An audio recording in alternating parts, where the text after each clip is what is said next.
cette étiquette soit posée avec cette parole la ilaha illallah et elle sera plus lourde que les 99 registres de mauvaises actions. Ça ne veut pas dire qu'on peut dire la ilaha illallah et faire ce qu'on veut. Non, non, non. À quel moment il sera pardonné? Est-ce qu'il aura avant cela eu des tourments ou pas? Allahu a'lam. Mais en tout cas, un jour ou un autre, celui qui a dit la ilaha illallah sincèrement et a vécu avec, eh bien, il gagnera le paradis, insha'Allah ta'ala. Bien sûr, à côté, on doit prouver cela avec la piété envers Allah et le bon comportement envers les gens. Et c'est pour cela qu'Allah dit dans le Coran, Innal ladhina qalu rabbuna Allah. Ceux qui ont dit notre Seigneur est Allah. La ilaha illallah. Mais est-ce qu'Allah s'est arrêté là? Thumma istaqamu. Ensuite, ils se sont tenus sur la droiture, c'est-à-dire, comme on dit al-Mufassirun, il a adoré Allah tabaraka wa ta'ala sincèrement et avec conformité. Donc, il a mis en application les enseignements coraniques, divins et prophétiques concernant ta relation avec autrui et la relation avec Dieu.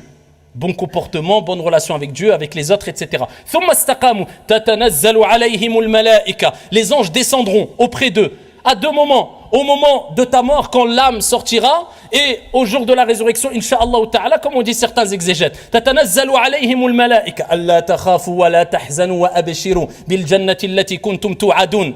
N'ayez pas peur, parce que les gens seront choqués. Quand l'âme va sortir, les gens ne verront plus que ton corps. Mais maintenant, c'est entre toi et Allah. Tu rends des comptes. Plus personne ne pourra t'aider, ni le médecin, ni le chirurgien, ni ton père, ni ta mère, ni ton ami, ni ton compte bancaire, ni rien. Toi, Allah et tes actions. Beaucoup seront choqués. Mais les anges viendront rapidement et diront Allah takhafu wa la tahzanu. Ne vous attristez pas et n'ayez pas peur. Nahnu awliya'ukum fil hayati dunya. Nous sommes vos alliés ici-bas. Et ici, on vous annonce al-jannah, le paradis. Nahnu awliya'ukum fil hayati dunya wa fil akhirah. Et ainsi que dans l'au-delà. Donc, on comprend qu'il y a al-istiqama. On doit mettre en application cela. At-tawhid, at-tawhid. Moussa alayhi salam, comme il est relaté dans le hadith rapporté par Ibn Hibban et d'autres. Regardez l'importance de tawhid. Il demande à Allah, il fait une dua. C'est le prophète alayhi salatu wasalam qui nous dit cela. Il nous dit Moussa alayhi salam a demandé à Allah. Il dit à Allah, accorde-moi un dhikr, une invocation. Il voulait quelque chose de spécifique à lui, que je dirais. Alors, on peut s'imaginer qu'Allah lui donne une belle et grande invocation assez compliquée, complexe, particulière, réservée à Moussa alayhi salam et qu'il dira, il voulait quelque chose de particulier. Les prophètes, les envoyés, les pieux et les vertueux voulaient se rapprocher au mieux d'Allah tabaraka wa ta'ala et chercher tous les moyens les plus intelligents pour y parvenir. Allah lui a dit, Qul, ya Moussa, la ilaha illallah. Il lui a dit, dis la ilaha illallah. Moussa alayhi salam, il a dit à Allah, tout le monde, tous tes serviteurs disent la ilaha illallah. Il voulait quelque chose de particulier, Allah lui a rajouté qu'il n'y a rien de plus particulier, extraordinaire, grandiose que la ilaha illallah. Il dit, oh Moussa, il dit, si tu plaçais les 7 cieux et ce qu'ils contiennent, ainsi que les 7 terres et ce qu'ils contiennent sur le plateau d'une balance, et dans l'autre plateau tu plaçais la ilaha illallah, le plateau où est placé la ilaha illallah serait plus lourd que les 7 cieux et ce qu'ils contiennent, ainsi que les 7 terres. La ilaha illallah.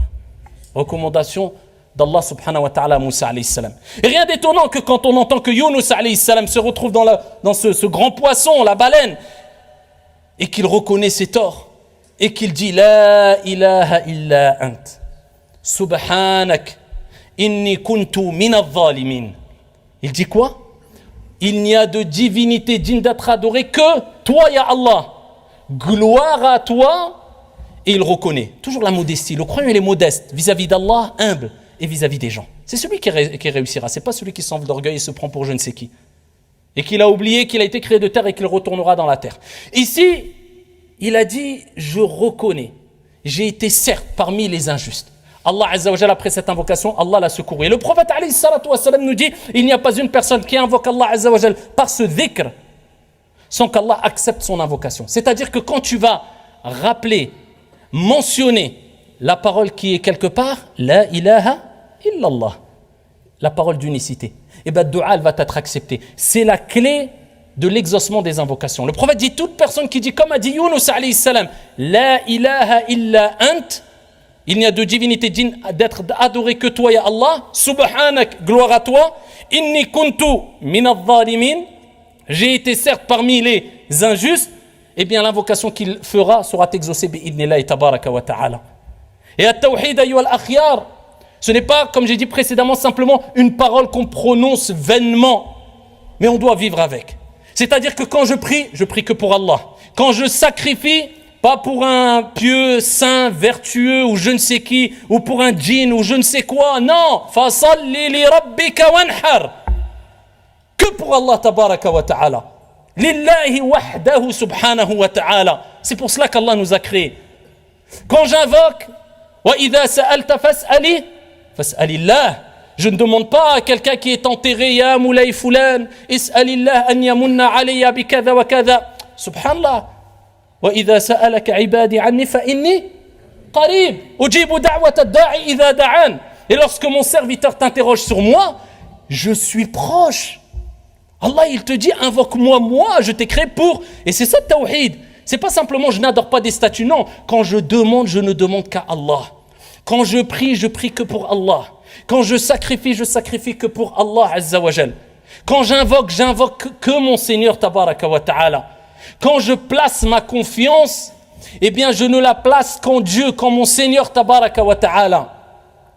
Quand je ne demande qu'à Allah. Bien sûr, on peut demander à des humains de l'aide, etc.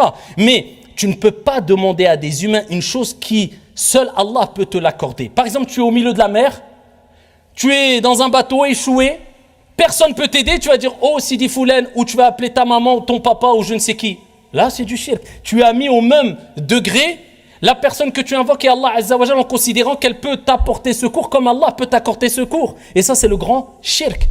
Shirkul akbar, qui fait sortir de l'islam. Donc quand tu demandes qu'à Allah Azza wa Jalla. Et combien de gens qui se disent musulmans sans le savoir quelquefois sortent de l'islam parce qu'ils ont commis un acte clair, sans ambiguïté, qui les font sortir de l'islam car ils se sont opposés complètement au tawhid. Alors attention, on n'a pas à agir comme certains égarés qui ne connaissent même pas ahkam ou l'istijmar ou l'istinja et qui ne savent même pas ils ne connaissent même pas 20 hizb du Coran et qui ne connaissent même pas 500 ou 1000 hadiths par cœur et qui viennent et qui jouent les grands mouftis parce qu'ils ont regardé 2-3 vidéos sur internet, ils se sont fait avoir par shaitan et ils commencent à faire le takfir sur tout le monde. Kafir, mushrik, murtad, et allez on envoie, allez. Comme si quand il va être dans sa tombe, al-miskin, regardez shaitan comment il a bien réussi son travail avec beaucoup. Comme si Allah nous avait dit dans la tombe, eh bien comme Munkar et Nakir vont venir, ils vont te dire, que disais-tu de un tel? Est-ce qu'il était sorti de l'islam ou pas? Que disais-tu de tel hakim? Est-ce qu'il était sorti de l'islam ou pas? Que disais-tu de... Man rabbuk? Ma dinuk? Allah, il a rien dit le prophète, il a rien dit d'autre. Quel est ton Seigneur? Ta relation avec Allah, toi, les autres, ils auront leur jugement. Quelle est ta religion? Que dis-tu de Muhammad alayhi salatu wassalam? Toi, Allah a dit qu anfusakum wa ahlikum naran. Préservez vos personnes et vos familles du feu. Avant de t'occuper des autres et jouer au grand moufti pour sortir les gens de l'islam, attention et 1000 fois attention. Le prophète fi sahih, il nous dit alayhi salatu wassalam, celui qui dit à son frère Anta kafir, tu es mécréant, tu es sorti de l'islam, un des deux le devient. Soit tu avais bon, mais tu prends des risques. Qui t'a donné cette responsabilité de prendre des risques? Et tu es intelligent, pourquoi je vais prendre des risques? J'ai quoi à gagner? Eh bien le prophète il dit, si lui ne le méritait pas, toi c'est toi qui le mérites, c'est toi qui deviens mécréant. Parce que tu as rendu quelqu'un qui n'était pas mécréant, tu as jugé quelque part. Tu as fait sortir une personne de l'islam qui tu n'avais pas les outils pour. Et Dieu ne t'a pas donné cette responsabilité. Dans un autre hadith sahih, le prophète alayhi salatu wassalam a dit, celui qui dit à son frère anta kafir, alors que ce n'était pas le cas, c'est comme s'il l'avait tué. C'est comme s'il l'avait tué. Et oh combien sont les gens, et d'ailleurs à l'époque du prophète alayhi salatu wassalam, Dhul Khuwaysara, le premier khariji qui a pris le prophète alayhi salatu wassalam au nom de la piété, au nom de la justice, à l'époque du prophète. Et il dit à la meilleure des créatures, Ya Muhammad ittaqillah, crains Allah, il soit juste dans le partage du butin. Il dit ça au prophète, alayhi salatu wassalam. Omar se lève, dit, laisse-le. De lui sortira, de ses reins sortiront une génération des gens, il a décrit le khawarij. Ils liront le Coran, mais le Coran ne dépassera pas leur gorge. Ça ne parviendra pas au cœur. Ça ne sera pas une bonne application. Ils adoreront Allah plus que vous. Ils seront plus dans l'adoration. Mais ils seront complètement égarés. Et oh, combien de jeunes aujourd'hui prennent le risque à toi. Toute parole de shirk qui te fait tomber dans le shirk ou action ne fait pas automatiquement de toi une personne qui est sortie de l'islam. Parce qu'il y a des dawabit, il y a des qawa'id, il y a des règles. Il y a des choses à suivre. Est-ce qu'il l'a fait par contrainte? Est-ce que l'ignorance dans son cas est excusée ou pas? Est-ce que ça c'est pour la crème de chez crème des ulama? Même si c'est le cas, garde-toi une sécurité. Est-ce que moi Allah m'a dit de prendre cette responsabilité? Non, occupe-toi de toi. C'est déjà beaucoup, énorme. Ala kullin. En tout cas, c'est une réalité. Il y a des gens qui disent des paroles de kufr quelquefois, qui les font sortir de l'islam. Et des actions qui les font sortir de l'islam, et nous on n'a pas à dire parce qu'il l'a dit, il est sorti de l'islam. Mais en tout cas ça existe. Parce que les gens ne savent pas. Tu vois Foulen quand il est en détresse, il va aller voir un sahir, kahin, un pseudo-devin, ou alors il va prendre l'horoscope, il va commencer à lire. Nous en tant que musulmans, chacun fait ce qu'il veut. Mais nous en tant que musulmans, c'est interdit. C'est même grave d'un point de vue de la croyance. Car le prophète alayhi salatu wassalam nous dit Man ata kahinan aw arrafan fasaddaqahu bima yaqul faqad kafara bima unzila ala Muhammad sallallahu alayhi wa sallam. Celui qui va voir un devin, kahinan aw arrafan, un qui prétend connaître l'avenir, et il croit